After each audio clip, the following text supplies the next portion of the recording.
we're going to go through some key points here, and I just want to really break down why.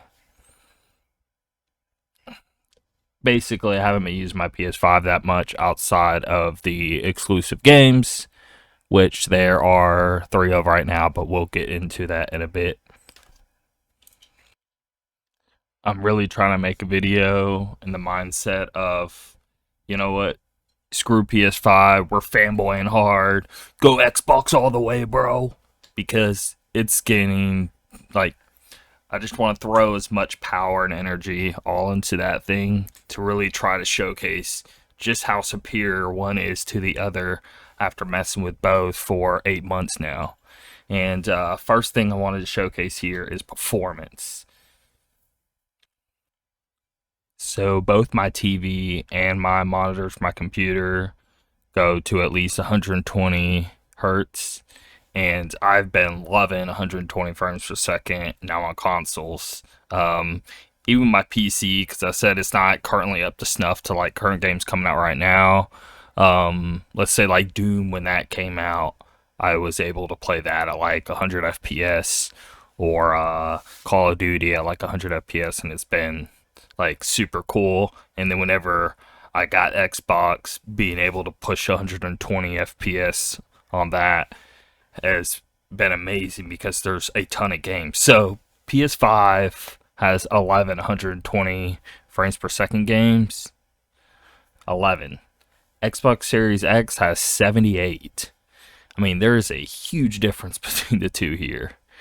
And other than that, the big reason is this, as we're seeing here. Like,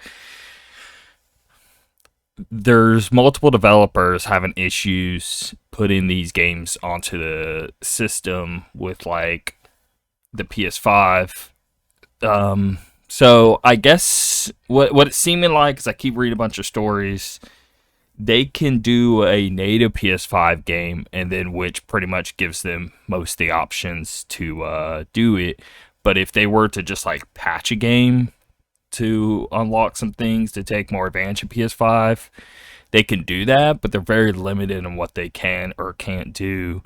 And I'm guessing there's much more work and bigger hurdles involving around just making a PS5 native game. And I guess, you know, at a point you can say the developers are lazy and they could just do like natives. But here's the thing again, like, that's why there's only 11 on PS5 and there's 78 on Xbox Series X. If you make it easier for the developers, you're going to win in the end. And that number difference can see here. So, like, before, let's go back. So, here's the list. This is a list of PS5 games, right? And then this is the list of Xbox Series X of 120 frames. So, let's make this a little bigger here, right? So it's those 11 titles here. I mean, and you can go ages on this thing, right? And there's a lot of good games up in here. But you see what's going on. I mean, Star Wars Battlefront's up in here. Titanfalls are up in here. You get it. I've been playing Hollow Knight at 120, and that has been amazing. So, you know, if it was just a handful of games, I'd get it. But there's no excuse here. 11? Really? Now, well, I don't have 120 FPS TV, so why do I care? Okay. What, so you're not going to get one next year, the year after? And even if you don't care, doesn't mean no one else can care. We still have to ding the system on something they clearly are at a disadvantage with, right? Anyway, so the frame rate and resolution does improve on some titles, but it's not many as you would think, because so PS5 basically, it's just running PS4, but if a game is unlocked, like no cap on resolution or no cap on frame rate, so a game has a frame rate cap at 30, you play it on PS5, it's still going to be capped at 30. But if they made the game unlocked frame rate and it ran around 30, now when the PS5 plays it, it's going to go bump all the way to 60. So that's really cool. The problem is like I was trying to find a list. It took me a while to find, but I finally did, and it was 47 games that have uncap in either frame rate or uncap in a resolution, so it could go higher. So if a resolution cap's 1080, you play it on PS5, you're still going to get 1080.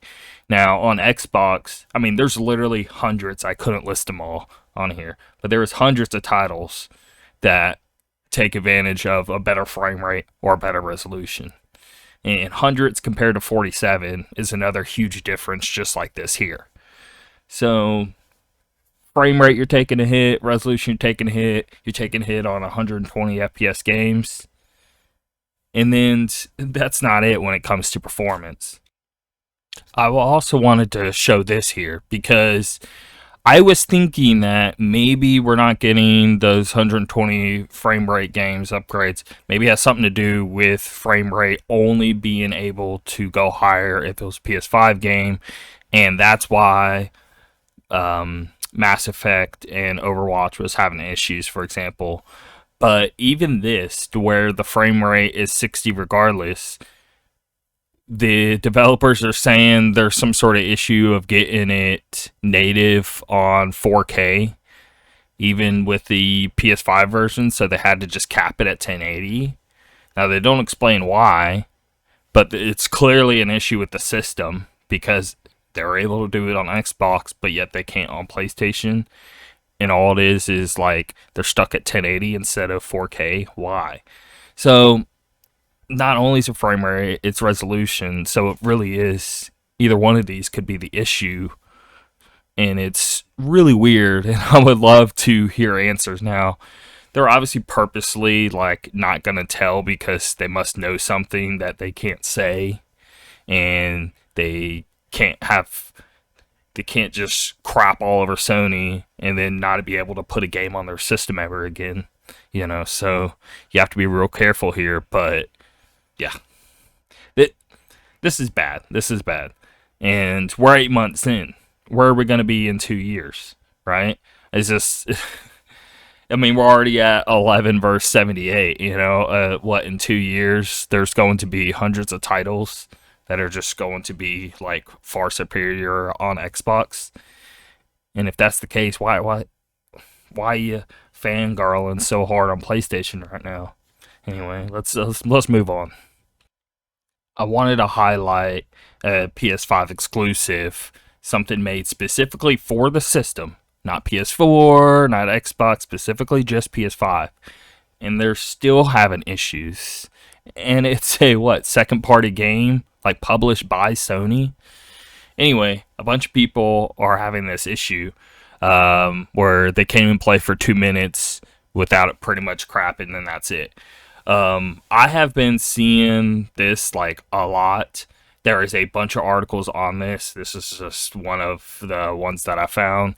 But I listen to Sacred Symbols, which is not only the biggest PlayStation podcast, but actually the biggest gaming podcast out there. I think they're at 12,000 Patreons, which is wild. And they talk about it on there because one of the guys that work for them also can't get past like the 10-minute. Every time they get to the specific door, like 10 minutes into the game, crashes every time. Anyway, the company's apparently aware of it, and they're saying here that, as it turns out, Returnal is aware of the crashing issue on PlayStation and is pointing the finger at Sony for the bug.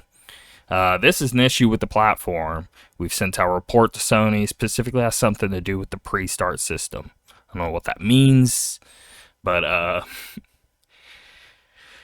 the guy that I'm talking about the podcast, he kept trying to send the system off to Sony because he's tried formatting the whole system. He's tried reinstalling and uninstalling, did everything you possibly think of to do, and was wondering, hey, maybe it's something to do with my account or something. So he uses another system, and he's able to play it on his friend's system with his account, just not on his PlayStation. So he's reduced it to where, like, okay, well, it must be the PlayStation. And PlayStation, whenever he's, customer service, but this isn't Sony, like, specifically. Any customer service is awful on this front. But people aren't even able to even get refunds for Returnal for the okay, it doesn't work, keeps crashing, and they're like, well, once you buy it and play it, we can't refund you. So I'm having a huge problem with this as well, and it's not even playing. So what is it? I've Spider-Man remastered. Okay, so I was trying to basically buy Spider-Man remastered PS5 version. Well, I bought a while back ago Spider-Man PS4 because it was on a sale for like 12 or $15 or so. Game of the Year edition, so it came with all the DLC. So apparently, if you could get that specific game, you aren't allowed to then it won't show in the store Spider-Man remastered. Whenever you try to use the Miles Morales, like go up into that game and then get Spider-Man from inside the game, it also doesn't work that way. There's no way for me to get this Spider-Man remastered for PS5 because I have the Game of the Year edition. And I can't be the only one in this boat. And of course, I Google it, and a ton of people are having the same problem. And it has something to do with like the DLC already being activated, so it can't take the remastered version or something like that. So now I'm stuck in like a 30 FPS PS4 Spider-Man when I could be playing the PS5 version. And so I didn't even start up the game. I literally installed it and then realized what was going on. And what was it? Oh, because I was trying to like see an option to switch to PS5 once I had it like I installed it on the system a while back, never actually got around to playing it. Was gonna play it, and I was like, oh, it's PS5 version now, and couldn't find it in the store, couldn't figure out in the little menu on the main thing itself to switch to PS5 and all that, and that's what eventually led to that. Anyway, when I'm talking to Sony on the phone, they're telling me that basically because I installed it, they won't refund me. So Sony really needs to fix the refunding thing. And I tried calling like 4 different times, trying to get a different person. I went through chat. They will not refund the game. So not only will they refund, like I don't even want my money. I just want to be able to get the PS5 version. And there's no solution, right? And it's just driving me crazy. Anyway, let's continue here. Next point. So the PS5 has 825 gigabytes, where the Xbox Series X has 1 terabyte in terms of storage. And I wanted to talk all about storage because there's a whole bunch of things going on with this as well.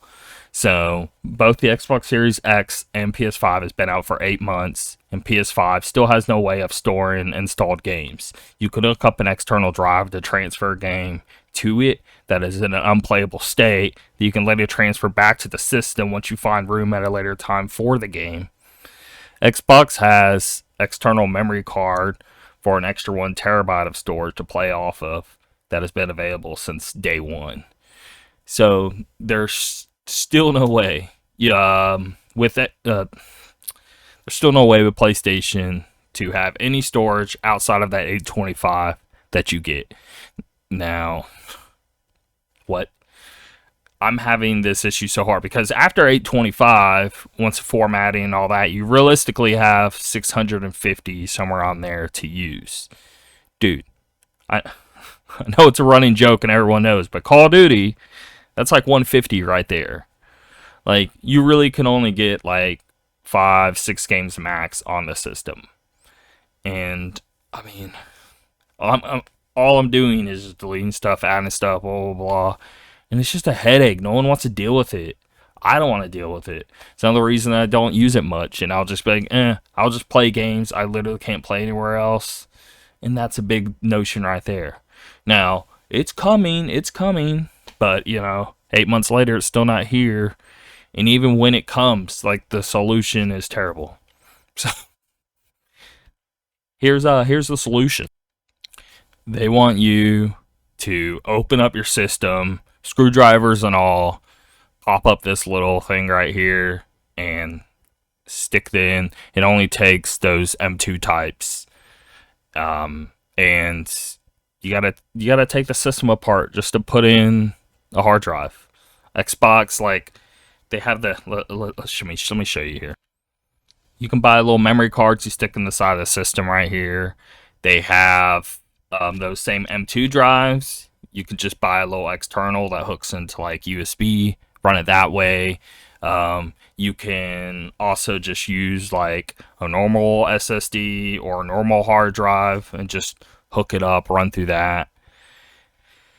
The only limitation to anything outside of, like, if you were to use externals outside that memory card, you can't play any Series X native games. So there are optimized games for the Series X and there are native games. So Mass Effect Legendary Edition is an optimized game.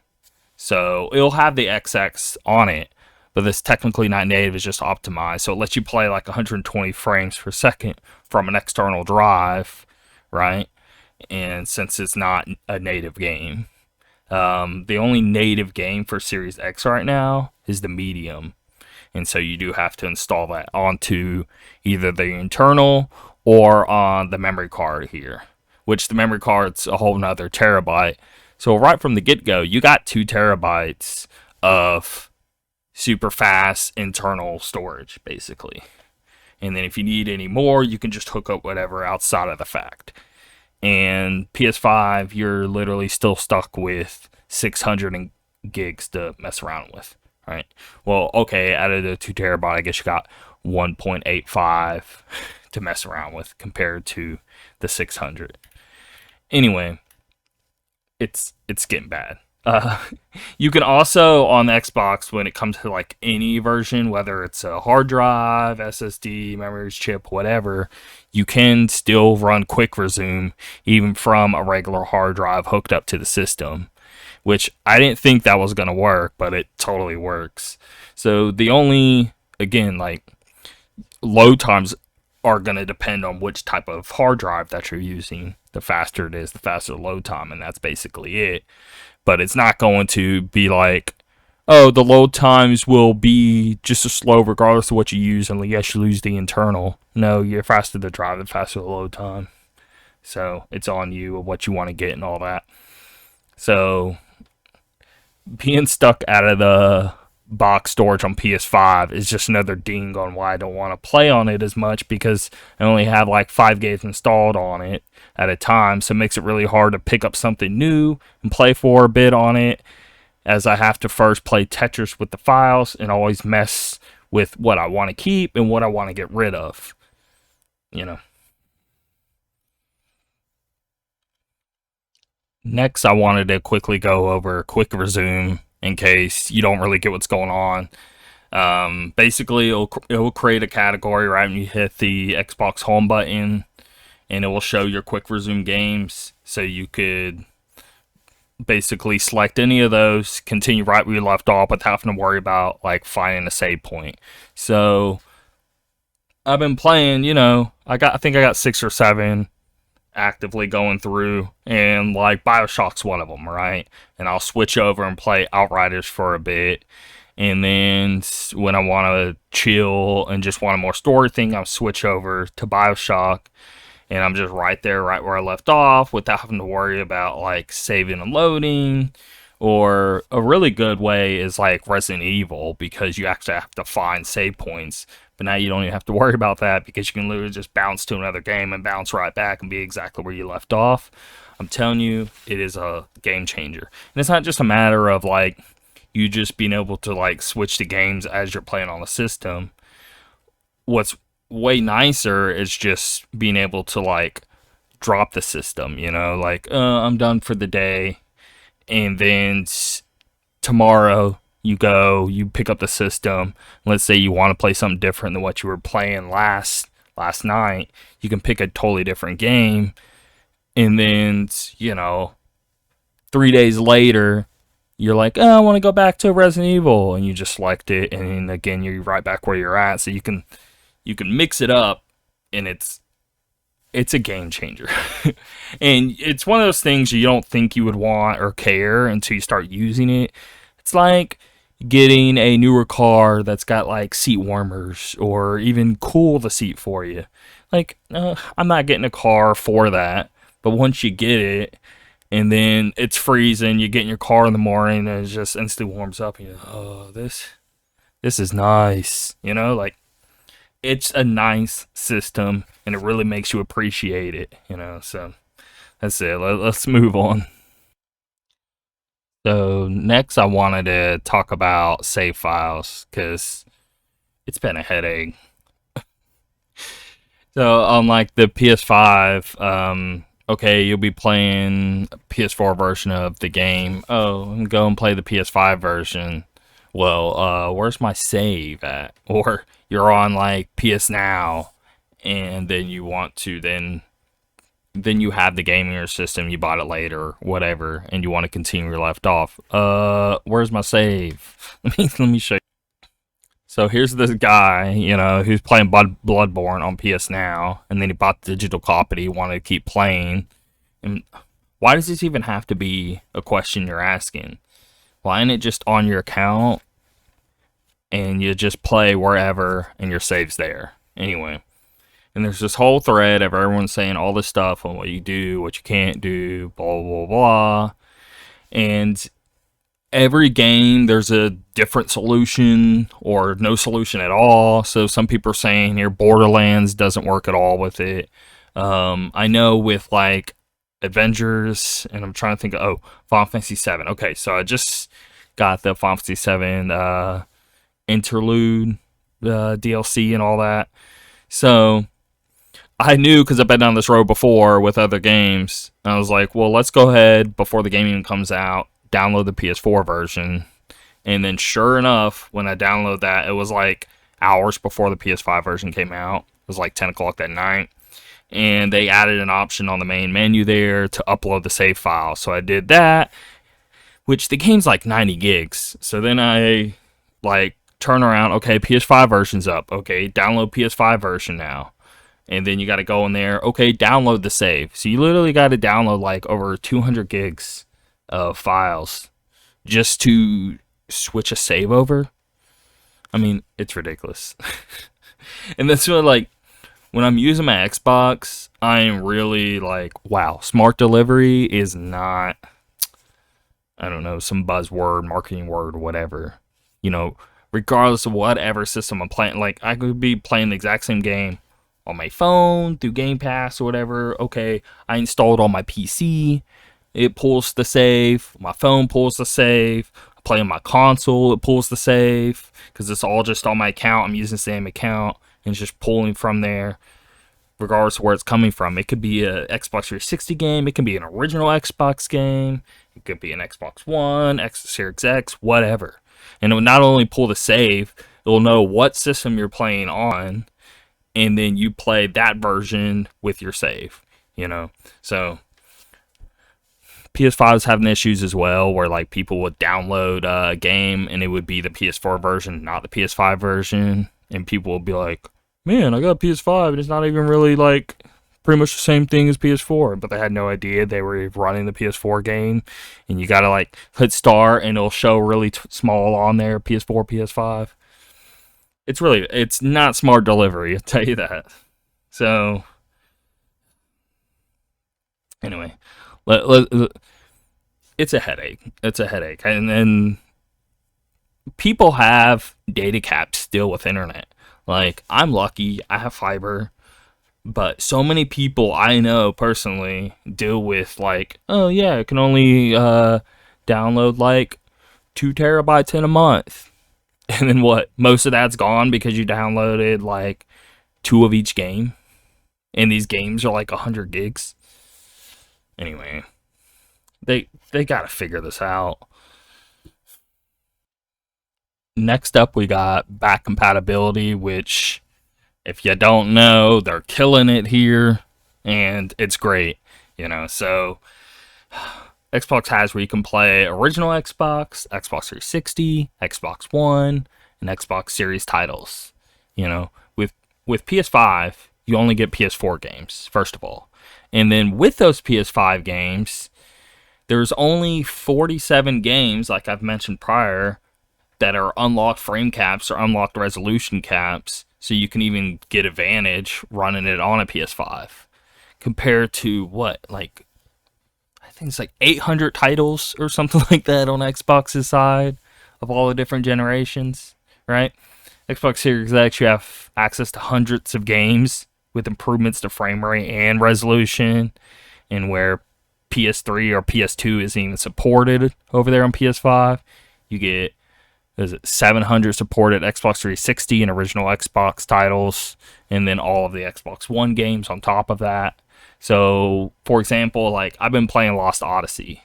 Final Fantasy's lead director Sakaguchi, who recently made Fantasian, which has become an instant masterpiece for me. So I wanted, like, it's just on iPhone, which is really weird, but oh my god, it is such a good game.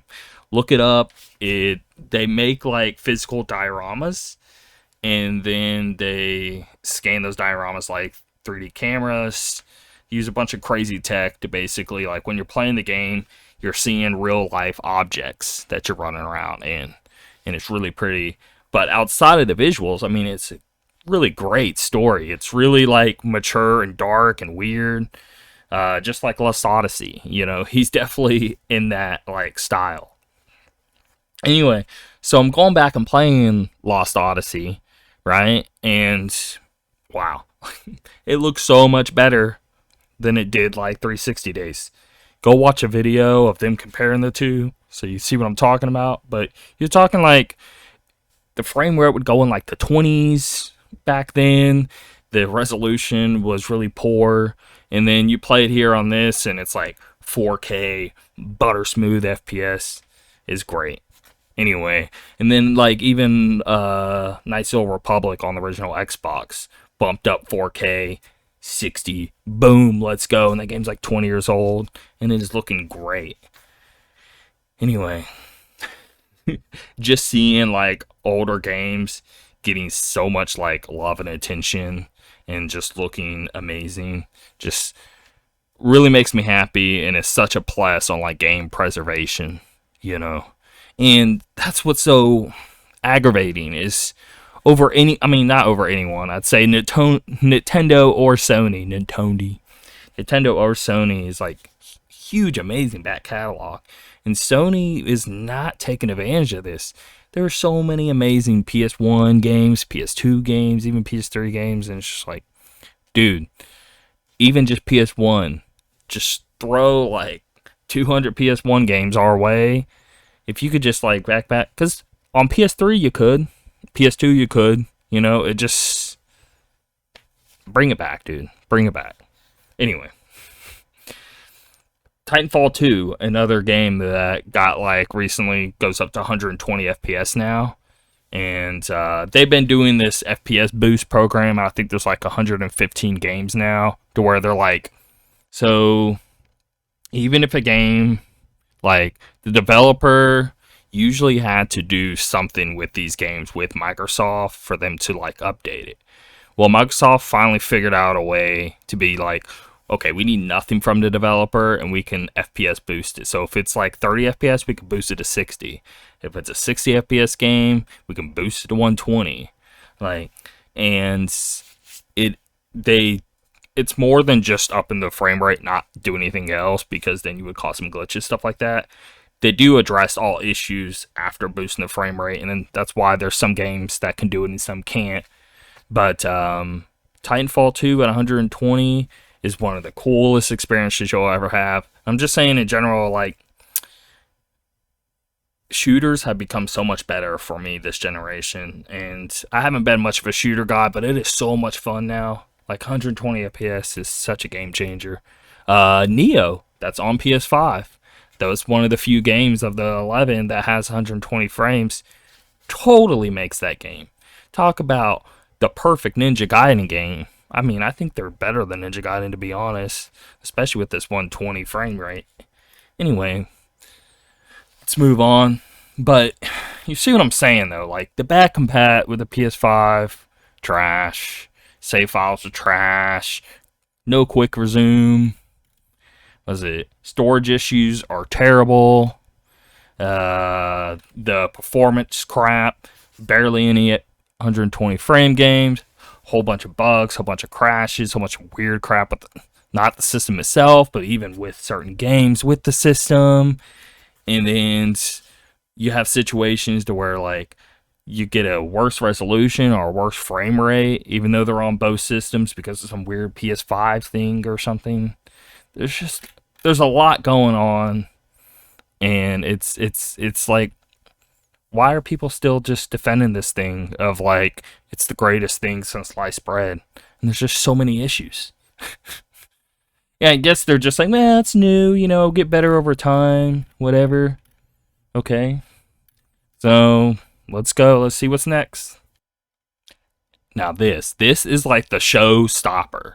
This is the best thing Xbox has easily. Game Pass is so good, man. Like, these are just what I've been playing recently or whatever. Dude, Outriders, you gotta go buy it on PlayStation. Go buy it on PlayStation. Play that game. Outriders are so good. Ugh. Anyway. Hollow Knight got that 120 FPS boost. Woo! Dude, I did not think, Ori has it as well. I did not think platformers would be cool at 120 FPS. Dude, it totally makes the genre. I want to see every platformer at 120 now. It's like when what was it? Lucky's Tale, you're playing that in VR, or Astro's Rescue Bot or whatever in VR. Like, it's that kind of mind blower. It's like, whoa, dude, let's do more of this. 120 FPS is like that next level of just, it's so smooth and fast and cool and fluid. It totally makes it. I need Mega Man at 120. That'd be, whew. Dude, I need Mario at 120. Anyway, let's move on here. But PS5 has PS Now, which has about 20 PS2 games you can download and play from the system. It has PS3 games that you can stream. I have fiber internet, and while the lag isn't bad, the quality is bad. It just looks very like washed out and doesn't look like the quality of game I'd be playing if I was playing from the PS3. And one thing that Metal Gear Solid, specifically Metal Gear Solid 4, is like one of my favorite games of all time. It's so, some people's eyes are gonna roll, but Final Fantasy 7 is my favorite game of all time. My second favorite is Metal Gear Solid 4. I thought long and hard about it. That's what she said. But so I know that game very well, front to back. Very intimate with that game. Anyway, I play it on PS Now. Dude, it is trash.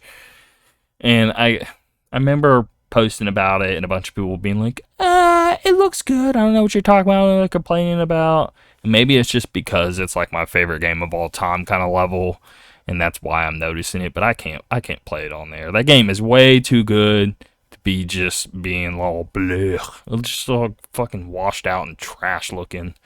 Anyway, the quality just takes too much a dip for me to enjoy it. Now there's hundreds of PS4 games on PS Now, and you can download and install them. But even there's some issues. So, first thing is, if a game has a PS5 update like Borderlands, you will only get to play the PS4 version of the game, and you won't get to play the PS5 version. So the PS5 version, you can up it to like 120 FPS, has a lot better resolution, a lot better performance in general, just an upgrade of a game. But you play on PS Now, and you're stuck with the PS4 version, even though you're playing on the PS5. You won't get the PS5 update. And second issue is save files. So since save files are being stored with PlayStation Now, some games you can't take those saves and turn them into save files outside of it. It's like a game-by-game basis. If the developer or Sony themselves put in the work into the game itself to support it, then it'll work. Otherwise, by default, it just doesn't work. So, again, that's another huge thing with that smart delivery. You could be Game Pass. You could be streaming Game Pass on a completely other device. Anytime you're playing, you will continue where you left off. And when you switch to something else, the save's there. There's no action you need to do. There's tutorial, because I was trying to figure out myself how to even do it with like PS Now to switch over, and there's tutorials on PlayStation websites that give you the steps and all that. PlayStation, why are you giving tutorials on how to transfer the shit? You transfer the shit. It's your shit. You're trying to make it as easy and nice for the user as possible. Why are you giving them instructions on something you should be doing for them? Drives me crazy. Anyway, also PS Now. I think they're at 2.5 million subscribers. Game Pass is at 25 mil. And anyway, there's a reason there's 25 million subscribed to it. You know? Anyway. So, another example I want to bring up with like, let's see here. Oh, I was just wanting to talk about Control because I did the same thing there. Dude, the PS4 version of Control is so crap. But I remember when that game came out, like it performed so horribly, but it's such a cool game. And then so that's why these new system updates, like play Control on these new systems or PC, just don't play on last gen. But they had Control up on PS Now. We're like, oh, cool, you download it. Yeah, but you're getting the PS4 complete trash version. And you couldn't transfer your save. You got a totally worse version. And it's just like, PlayStation Now, what are you doing? What are you doing? Anyway. Game Pass. You got. The game selection is just too good. Doom series, Elder Scrolls series, Elder Scrolls Online, Destiny 2, all the expansions with it. Most of the games in Game Pass, they'll give you all the DLC and expansions as well, which is super nice. Anyway, Outriders, MLB The Show. Dude, MLB The Show, PlayStation exclusive. It literally shows PlayStation Studios when you're booting it up on the Xbox. It's hilarious. Anyway, they also got it. I was playing it on my phone because of Game Pass through that. Anyway, MLB The Show's really good. I never, because I'm not going to drop $60 on a sports game. I'm not that big. Like, the only sport I even watch is football, but I don't really like playing sports games, really. Anyway, so I haven't really given it much. But MLB The Show, now it's just like, I'll download, I'll try it out. Actually, I didn't even download it because PC you stream, phone you stream. I just literally just streaming it, giving it a shot. And then I was like, yeah, this is dope. Ended up downloading it on my system, and I have it there. I need to start a season in that. Anyway, NBA 2K, Madden. So you got best baseball, best basketball, best football, Dragon Quest 11, Halo series, Dirt 5. Dirt 5 is amazing. Gear series, Nier Automata, one of the best games to come out in years. It's all in there. No Man's Sky, go play that. Ori series, Octopath Traveler, Dishonored series, Fable series, Fallout series, GTA 5, Hellblades, Halo. Already said Halo. The Outer Worlds. All the Yakuza games, 1 through 6. And apparently 7 is just around the corner. There's a whole bunch of rumors and like a tease on an Xbox thing with 7 being a thing. Now, I bought 7 for PS4. Like, I don't know, it was on sale for like $15 through some weird GameFly deal thingy. So I'm just played there. But 7 is great. Anyway, we got 20 minutes till the Xbox show, and I'm trying to hurry and finish this video. And then speaking of soon announcements to Game Pass, it was a video that was made private soon after they put it up on YouTube on accident because WB's going live after Microsoft's E3 conference. But Back for Blood is apparently coming to Game Pass. That is going to be huge. I think that's going to be the biggest one yet. Some people were saying, nah, MLB The Show is still the biggest thing they got. But, dude, who doesn't like Left 4 Dead? If that comes to Game Pass, I'm going to be so hyped. Because that actually comes the exact same day that Dungeons & Dragons Dark Alliance, that is coming at Game Pass. So I'll be getting 2 games, if that's true, that day. Huge bangers as well. Anyway, Game Pass is the mother... It's great. It really is. Even if you don't even have an Xbox, dude, just get that anyway. You can download, play whatever on your PC. You can stream on your PC, you stream it on your phone. You can play good games, system or not. And anyway, let's move on to the next. Now, this is the biggest topic, saving it for the last. Let's go. But exclusive games. Okay? This is the one thing where you can say all you want, but PlayStation has the games and Xbox doesn't. Well, that was PS4 versus Xbox One, my guys. It's different now. Like, it really is. It's different now. So, PS5, right now, you got Returnal, Demon Souls, Ratchet and Clank, which Ratchet and Clank released like the 11th, a day or two ago. Xbox, they got the medium. That's it. It's like a 7.5 kind of game. Returnal, Demon Souls, Ratchet and Clank, they're all at least an 8.5, you know. Anyway, so I got you. You got 3 amazing games. Xbox got 1. Okay, you're doing a great job. You're 8 months in. Well, we don't have any new titles coming to PS5. Like, literally, Ratchet and Clank was the last one. And there's not a single game that we're aware of that's going to be PS5 only. We got nothing to look forward to. Because all the rest, they got switched to PS4 and PS5. So what's the point of having a PS5 unless, well, it's 3 games you'll get. Yeah, you get better performance. And look, performance is a big deal. Resolution is a big deal, as I've been talking about a lot, right? But I've been really realizing it. So just recently, I've been playing Final Fantasy VII Interlude. And I'm like, oh, dude, 60 FPS, so hype. I start playing it, and I'm like, okay, this looks and runs so much better. But I know what's already going to happen, and it's not nearly as exciting as it was the first time I was playing it.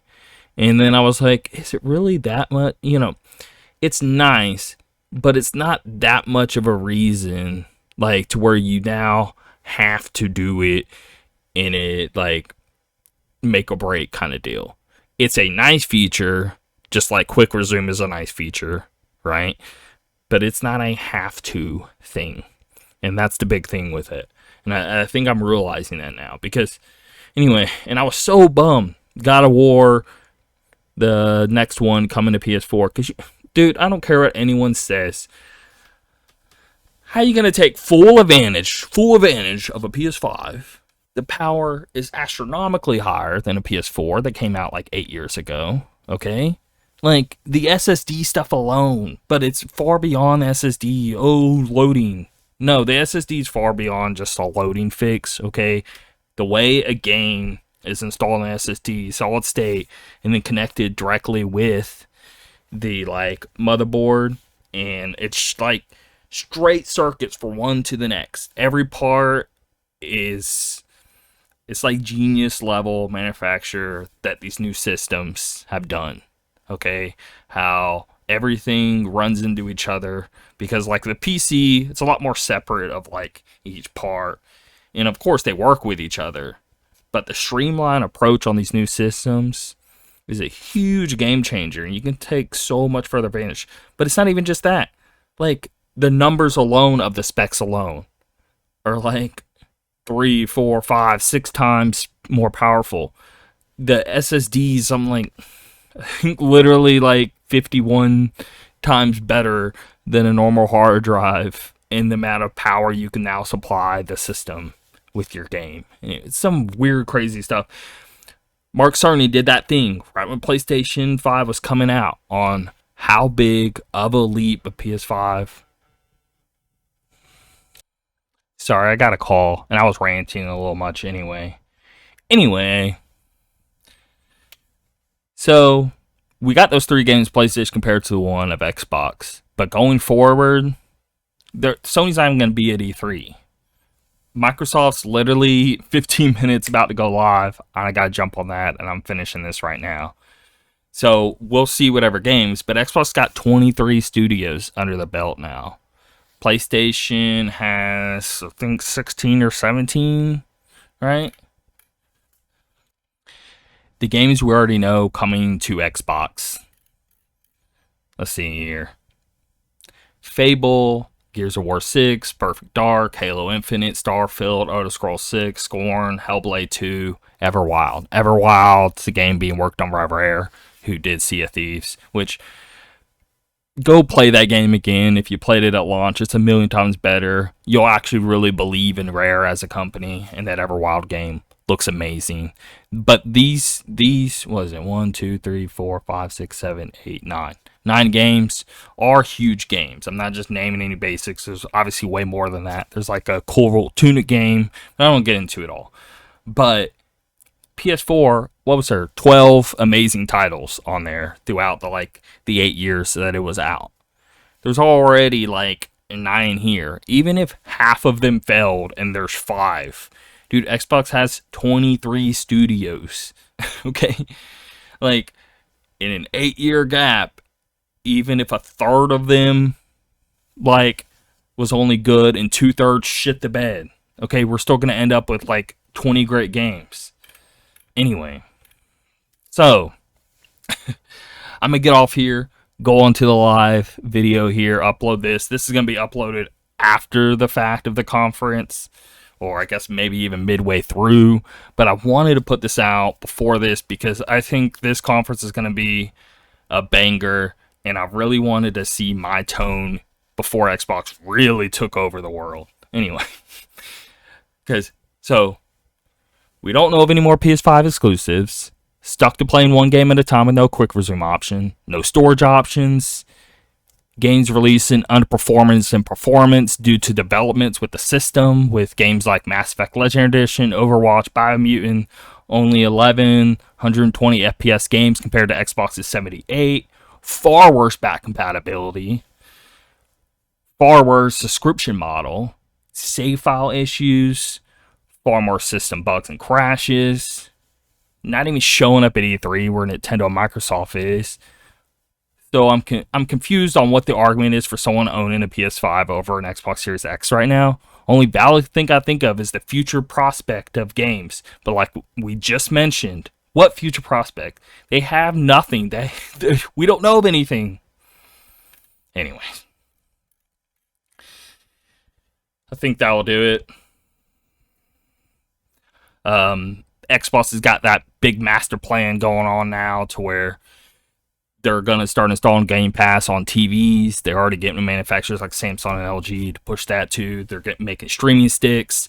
They're making a little streaming box thing where you just like get the controller, get the box, hook the TV. They got an Xbox Series S for $300. That is more powerful than my like $1,000 PC. I was just looking up graphics cards. 580 RX, I think is what they're called, AMDs. Dude, they're going for $700 online. That card that's going for $700 online can't even run. I'm sitting there playing Phantasy Star Online 2, lowest of settings on everything, super low resolution, can't even get 30 FPS. I play it on my Series S, and I'm getting high on everything, playing it 60 FPS. Anyway, we made a huge leap in power, and people aren't realizing it with these new systems. PS5 and Xbox. Huge leaps. And these games, it's Ratchet & Clank is literally the only game that has like really fully taken advantage of it. And I just wanted to see more, like with the new God of War, and I guess it's not going to happen now. So no, anyway. I'm going. We got 10 minutes of the show. I'll see you over there. Even though you won't be seeing this till after the fact, so none of this even matters, but bye.